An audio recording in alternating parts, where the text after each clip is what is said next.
Have you ever asked yourself if you truly belong, or if you've just been trained to fit in? From the moment we open our eyes to this world, we're taught how to walk, how to speak, how to behave, not for the sake of truth, but for the sake of acceptance. At first, it feels innocent. A child imitates their parents, copies their teachers, repeats what they're told with wide eyes and open ears.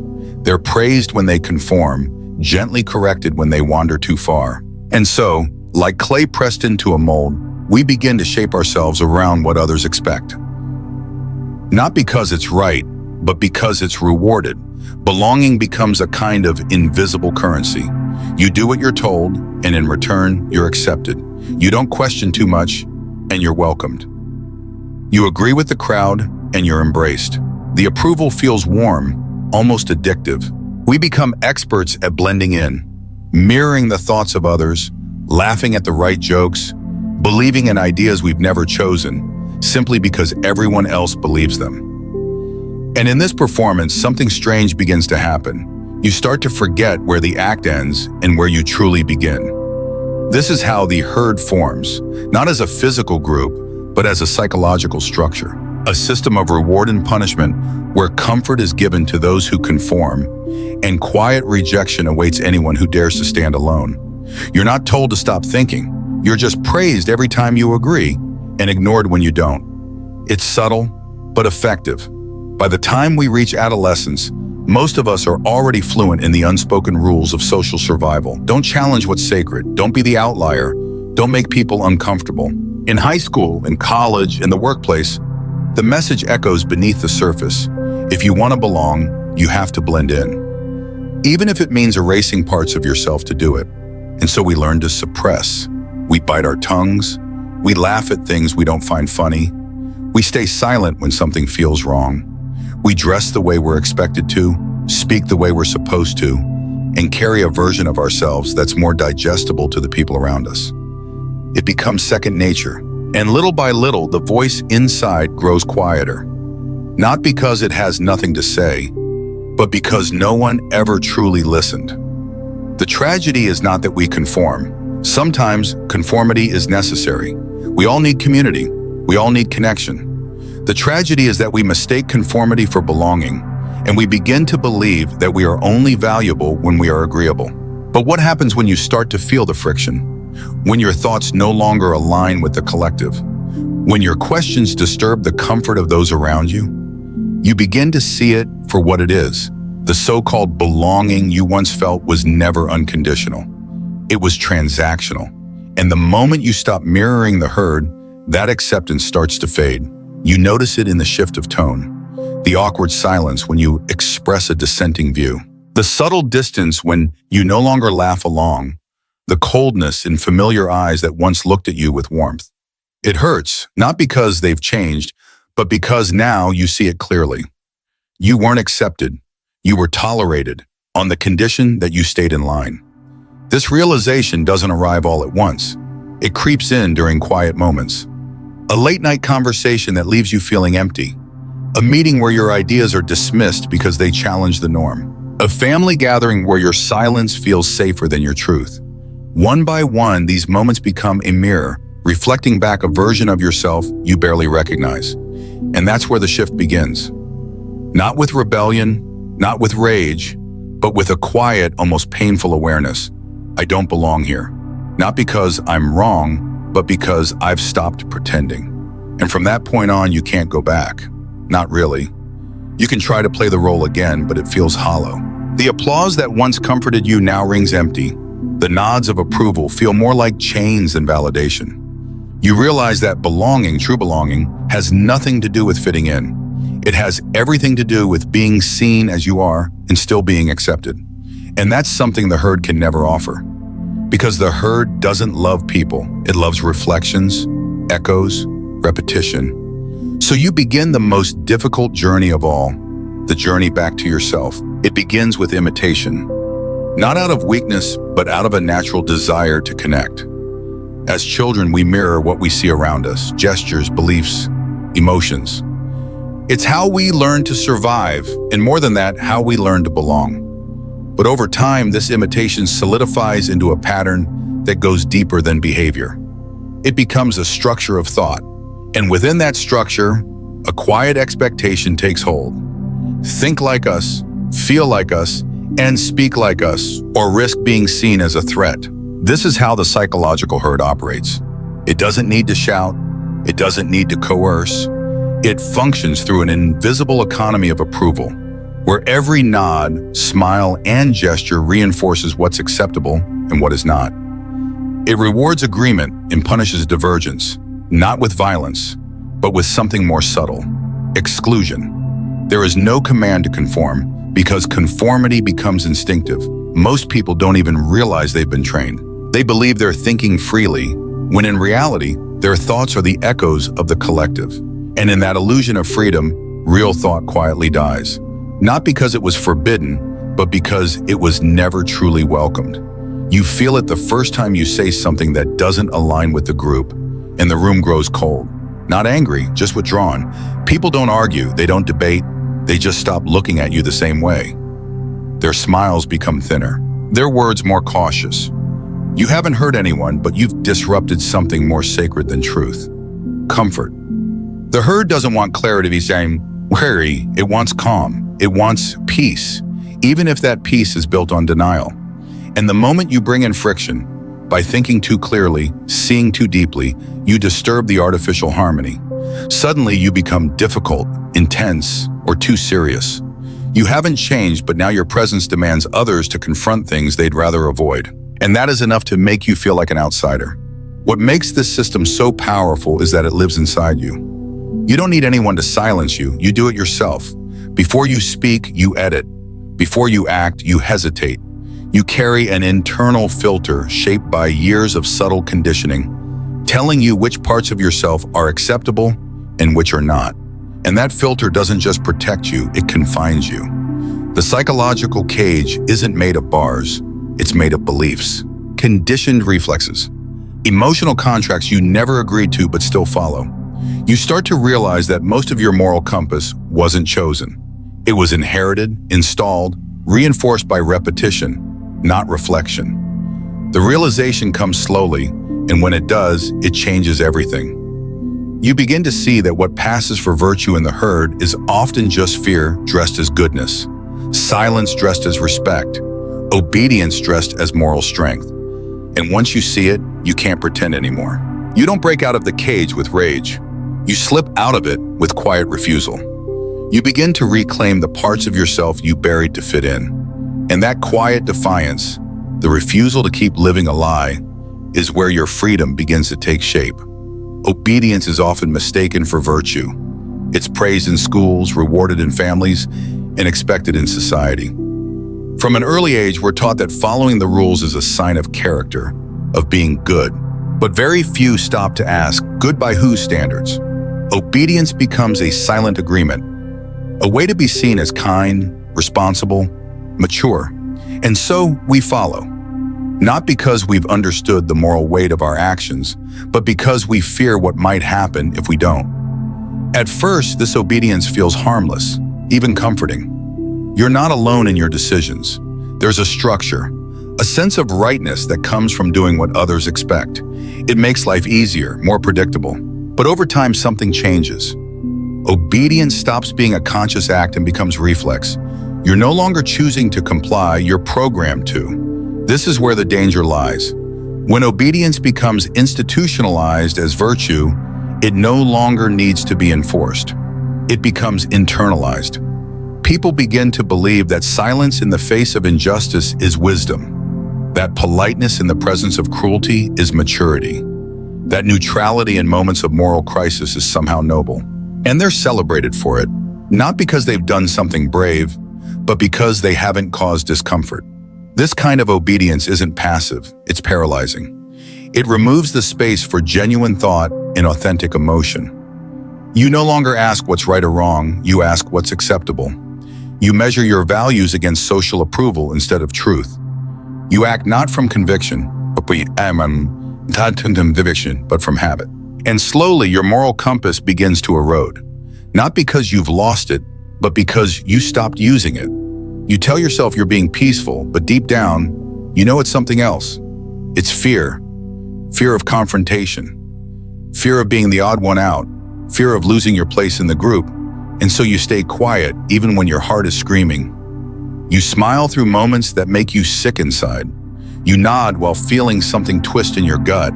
And you justify it all in the name of harmony. But harmony without truth is just suppression. It's the appearance of peace built on the silence of those too afraid to speak. And the longer you live that way, the heavier the silence becomes. It starts to weigh on your chest, your thoughts, your sleep. Until one day you realize you're not at peace, you're numb. There's a kind of comfort that doesn't warm you. It only sedates. It turns you into a shadow of yourself. A person who plays the role well but no longer remembers who they were before the role began. And the worst part is the world keeps applauding. They see your calm and call it wisdom. They see your restraint and call it strength. They don't see the war inside. And for those who begin to wake up, that recognition is deeply painful. You see how much of your life has been lived on autopilot. How many times you traded your voice for approval. How many moments you stood on the edge of truth but stepped back into safety instead. And it hurts, not because you were wrong to seek connection, but because you now see the cost. Real virtue requires awareness. It demands courage. It asks you to choose, not just follow. And that kind of moral clarity is rare.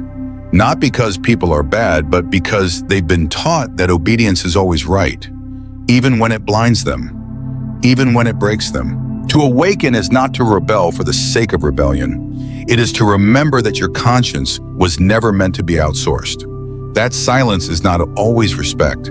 That comfort is not always peace. And that obedience, when unexamined, can be the most dangerous form of surrender.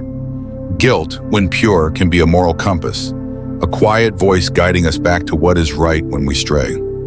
But in the hands of society, guilt is rarely pure. It becomes a tool not to help us become better, but to keep us obedient. Most people don't feel guilty because they have done something wrong. They feel guilty because they have thought something different, because they've questioned what was taught, because they dared to consider walking away from the roles they were assigned. It doesn't begin with shame. It begins with hesitation, a subtle discomfort when you challenge tradition, a knot in your chest when your thoughts don't align with the group. You wonder if you're betraying something sacred, your family, your faith, your culture. You haven't harmed anyone, but it feels like you've crossed an invisible line. And that feeling, deep, unspoken, irrational, is guilt. Not born of truth, but of programming. This guilt is not the consequence of moral failure. It's the byproduct of moral conditioning. It doesn't correct, it paralyzes. It makes you doubt yourself before you've even acted. It turns inner clarity into emotional confusion. And when left unexamined, it quietly governs your choices day after day without you ever realizing it. You don't stay silent because you're afraid of being wrong. You stay silent because you feel wrong for simply being different. The tragedy is that this form of guilt is praised.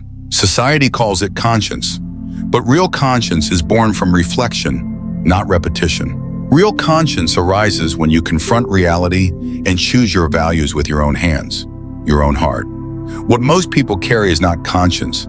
It's inherited emotion, passed down through culture, dogma, and fear. And that's why guilt is such an effective cage.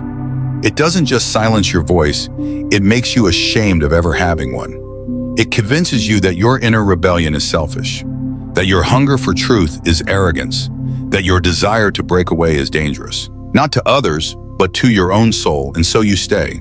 Not because the world has held you back, but because your guilt has made you afraid of yourself.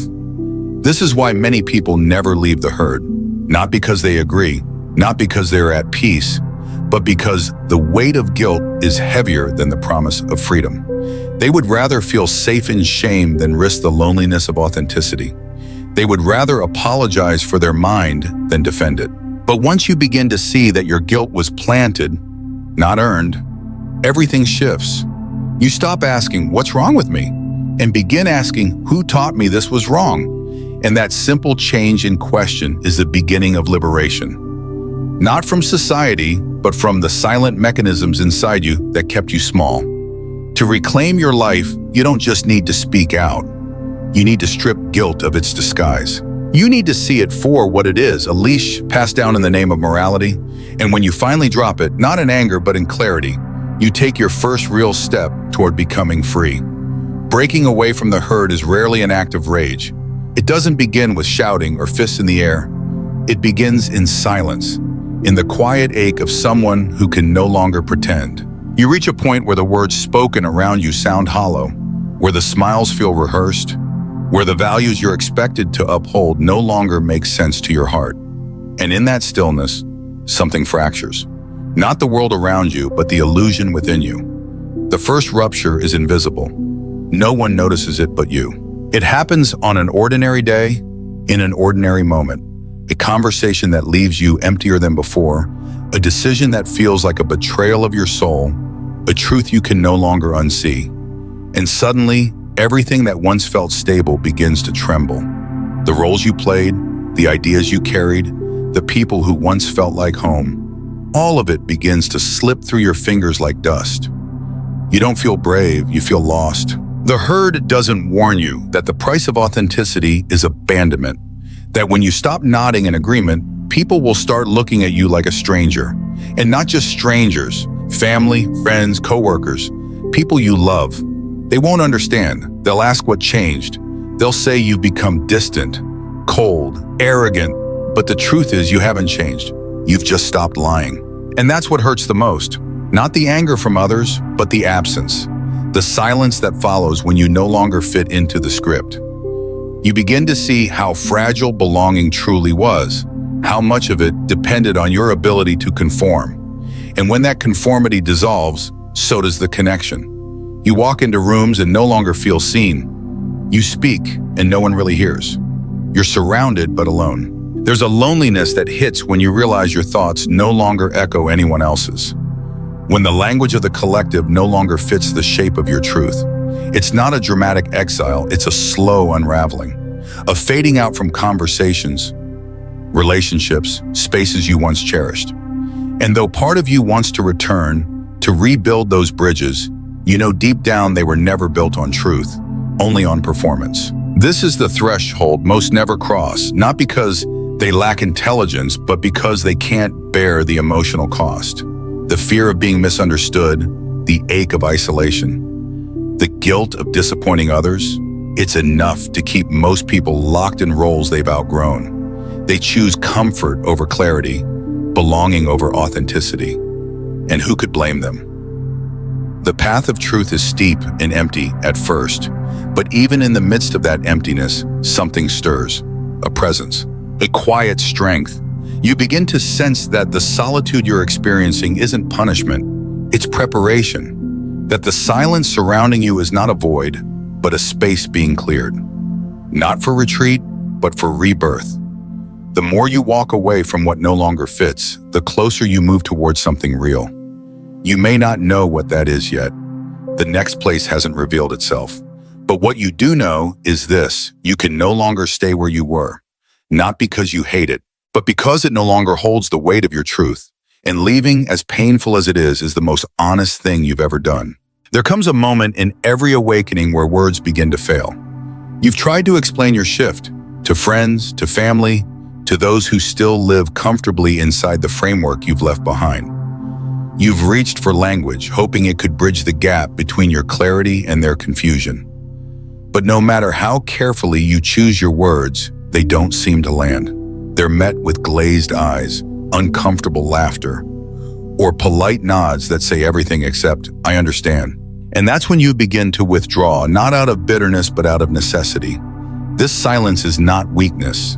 It is not the silence of surrender or defeat.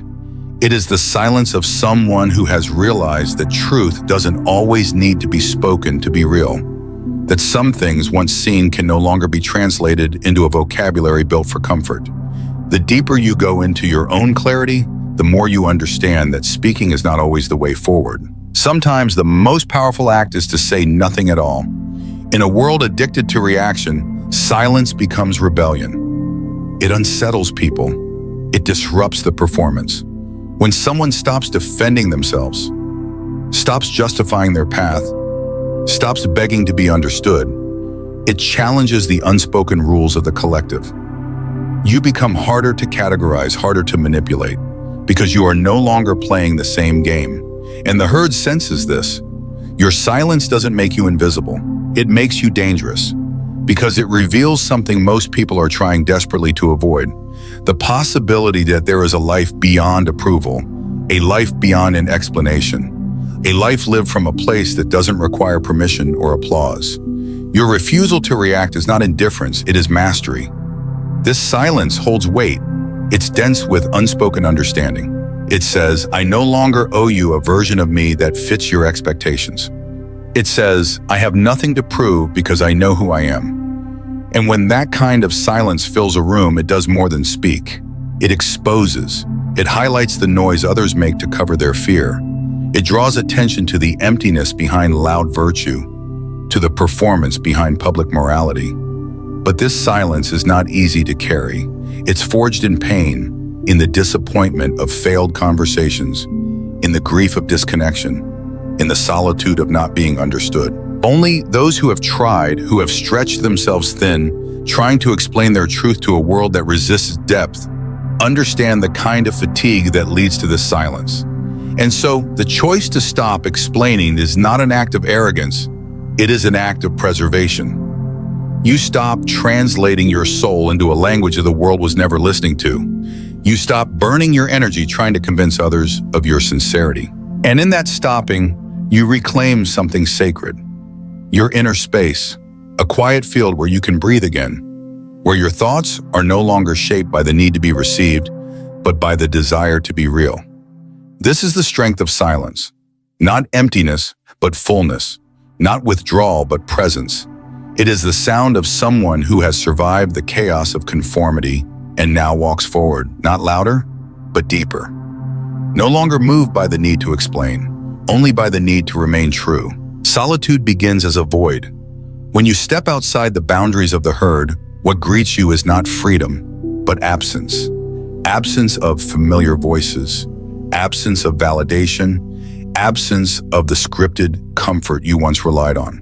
And in that silence, something cold and unfamiliar settles in. You're no longer being pulled by the noise of others, but you're also not yet grounded in yourself. The ground beneath you feels uncertain, unstable. This is the in-between, where the old self has dissolved, but the new one hasn't yet taken shape. There's a romantic idea of solitude, often painted with the glow of self-discovery and peace. But that comes later. The early stages are raw.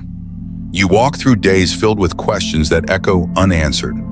You look around for guidance, but no one is walking this path with you. The solitude isn't chosen because it's easy. It's chosen because continuing to lie to yourself is harder. You're no longer willing to wear the mask, but without it, you feel exposed. And yet, within this uncomfortable stillness, something begins to stir. For the first time, your thoughts are not being shaped to please. Your words are not filtered for acceptance. Your movements are not choreographed by collective rhythm. You are alone, but you are also unshackled. Slowly, the silence that once felt empty becomes sacred. A space where the fragments of who you were begin to rearrange into something real. You start to notice what you actually think without interruption, what you truly feel without pressure, what you value without applause. And you realize how much of your previous identity was a construction, stitched together by the expectations of others. You carried opinions you didn't test, followed morals you didn't choose, lived a life that felt good on the outside but hollow within. Now, with the noise gone, you begin to rebuild. Not with grand declarations or instant clarity, but with small, deliberate acts. A choice made from your own center, a boundary set with quiet confidence, a thought pursued all the way through, no matter how uncomfortable it becomes. These moments don't look impressive to the outside world, but inside they are revolutions. This is where true identity begins, not in rebellion, but in reconstruction. You are no longer defining yourself in contrast to others, but in alignment with yourself. And that takes time, it takes patience, it takes the courage to remain when everything inside you begs to go back to what was familiar, to the comfort of being understood, even if that understanding was based on a false self. But as the days pass, the solitude becomes less like exile and more like sanctuary. You stop fearing the absence of others and begin appreciating the presence of yourself. You realize that the opinions you once chased now seem distant, that the approval you once craved now feels irrelevant, and what replaces them isn't ego, it's clarity, a groundedness that doesn't need to shout or prove. This solitude becomes your teacher. It reveals who you are when no one's watching. And from that revelation, something beautiful begins to grow. Not a version of you shaped for others, but a version shaped by truth, by presence, by freedom. Something changes the moment you stop seeking to rebel and start choosing to create. After the dust of separation settles, after the solitude reshapes your inner world, a quiet but profound realization begins to emerge. It's no longer enough to reject the values of the herd. You must now replace them. And that, more than any other step, requires responsibility. At first, it feels disorienting. Without the moral scaffolding provided by society, religion, or tradition, you find yourself standing in a vast open space, free but uncertain. There is no one left to tell you what is right or wrong, no guide to hand you a pre-approved script. And yet, for the first time, you understand that this is not a loss, it's an invitation. An invitation to build a new foundation, not inherited but chosen. Not based on fear or conformity, but grounded in awareness and lived truth. This is the birth of personal ethics, not as a theory, but as a lived practice. It's forged not in comfort, but in tension, in the friction between what you have always believed and what you now feel in your bones. And as you begin to shape this internal code, you do it not to impress, not to control, not to convert, but to live with integrity, quietly, honestly. There is no applause here, no recognition. Oh, just a slow alignment between your thoughts, your actions, and your deepest sense of reality. You don't seek to be better than others. You seek to be whole within yourself. You don't speak to be heard. You speak when your silence would be betrayal. You don't act to be admired. You act because not acting would break something sacred inside you. The ethics that emerge from this place are not loud. They don't need slogans. They're not built for performance. They're revealed in how you carry yourself when no one is watching, in how you endure discomfort without abandoning your truth, in how you forgive without forgetting, speak without dominating, love without losing yourself. This new compass doesn't promise ease, it demands presence. But with each step, it gives something back, a sense of inner coherence. The knowledge that you are no longer living according to borrowed convictions, but walking a path shaped by your own clarity. And in that, there is a peace far deeper than approval. There is authenticity, the kind of authenticity that cannot be taken, only lived. When the noise of the herd fades and the silence of solitude takes hold, something unexpected happens. You begin to see that rejecting inherited values isn't enough. You have to build your own. That's the terrifying and liberating truth of becoming free. No more borrowed morals, no more societal scripts. What remains is the responsibility to choose, and to live in alignment with what you choose, not once, but every day. This is where personal ethics are born, not as slogans or borrowed philosophies, but as quiet, lived truths. They don't arise from rebellion, but from reflection, from the slow, patient confrontation with your own heart. You begin to ask not what's acceptable, but what feels true, not what others expect, but what brings coherence between who you are and how you act. It doesn't happen in grand gestures. It begins in the small moments, telling the truth when it would be easier to stay silent, standing firm when it would be more comfortable to compromise, choosing kindness without needing recognition. These are not rules you follow out of fear or guilt. They are expressions of something deeper, the decision to live honestly, even when no one is watching. And that honesty doesn't make you louder. It makes you quieter, more still, because you no longer need to convince anyone. You're not here to argue or prove. You're here to live a life that makes sense to your own soul, a life built not on obedience, but on understanding. That is the shift. When you stop defining yourself by what you're against and start becoming someone you can actually trust. Someone who no longer needs the herd, not out of pride, but because they've found something more real within themselves. A personal code, a quiet compass, a way of being that doesn't bend in the wind. There comes a point on the path of solitude where the silence no longer feels like exile. It feels like home. You no longer crave applause nor fear judgment. You've stopped explaining, stopped justifying, stopped asking for permission to exist as you are. This is where something rare begins to emerge. Not a better version of the person you used to be, but someone entirely new. Someone not built in reaction to the world, but in response to truth. This is the beginning of the overman. Nietzsche never meant the overman to be superior in status or strength. He meant something far more radical, an individual who has stepped beyond the inherited structures of morality, guilt, and conformity. Someone who doesn't live in rebellion against the herd, but who simply no longer belongs to it. Not because they hate it, but because they've outgrown it. The overman creates his own meaning, not from arrogance, but from necessity. He no longer borrows values to feel safe. He embodies them through action. Quiet, firm, deliberate action. He doesn't need validation. His life becomes the message. Every choice he makes reflects a deeper clarity, an inner alignment between thought, word, and deed. To the outside world, he may appear distant, even cold, but what he carries is not detachment, it's depth. His stillness is not emptiness, it is mastery. He walks through the world with quiet intensity, not seeking to dominate, but refusing to be dominated. He answers only to his own truth, and that's what makes him incomprehensible to many. He reveals, without trying, how most people live in cages they no longer see. His freedom offends because it exposes what others gave up to belong. The overman isn't a fantasy, he's a possibility. The rare result of a soul that had the courage to break, rebuild, and finally stand alone, not in bitterness, but in peace. To walk alone is not to walk in pride. It is not a declaration of superiority or a rejection of others out of resentment. It is, more truthfully, an act of survival, an act of loyalty to something within you that could no longer be compromised. After breaking away from the herd, facing the silence, reconstructing your values, and awakening to your own presence, you realize something crucial. The world may never fully understand your journey, and you have to make peace with that. The greatest danger at this stage is not doubt, it's bitterness.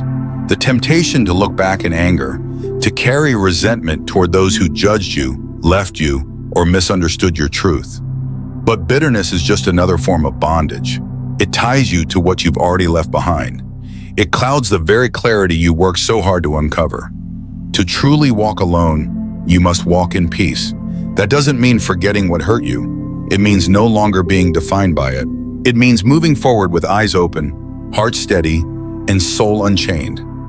You stop trying to change those who chose comfort over truth. You stop demanding recognition from those who were never meant to see you. And in doing so, you free them. And yourself, you begin to live without theatrics, without explanations, without the craving to be known. Your presence becomes quiet but unshakable. You no longer need to fight to be seen because you've already seen yourself. That is the quiet power of the one who walks alone, not out of rebellion, but because the old path no longer fits their feet. In that solitude, you find something most people spend their lives chasing: inner sovereignty, a state where peace no longer depends on approval, where love is chosen, not needed, and where meaning isn't given, it's created. And though the path is narrow, though it offers no guarantees, it offers something more precious: the chance to live as who you truly are, without apology, without disguise, without fear. In a world that rewards conformity and punishes authenticity, one of the most radical things you can do is think for yourself. This journey isn't glamorous.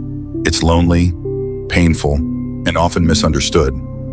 But the cost of staying silent, of living a life shaped by others' expectations, is far greater. Real freedom begins when you stop chasing acceptance and start choosing integrity.